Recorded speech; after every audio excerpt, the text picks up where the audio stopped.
মদের আগে দেখো আলহাজ লিখা তার মদের আসর সে থাকে। সুদ ঘুষ রাহাজানি আছে যত অন্যায় একটু আধটু করে থাকে। এমন চরিত্রের মানুষ রূপী যারা তাদেরকে কেমন লাগে। ভণ্ড ভণ্ড লাগে যে ওদের, ভণ্ড ভণ্ড লাগে।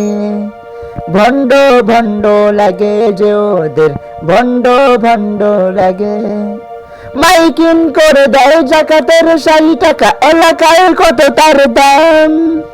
অবৈধ যত টাকা মসজিদে দান করে তাই তার এত যে সুনাম। ঘুষের টাকায় দেয় গরু কুরবানি, ঘুষের টাকায় দেয় গরু কুরবানি। লজ্জা শরম নাহি লাগে। ভণ্ড ভণ্ড লাগে যে ওদের, ভণ্ড ভণ্ড লাগে।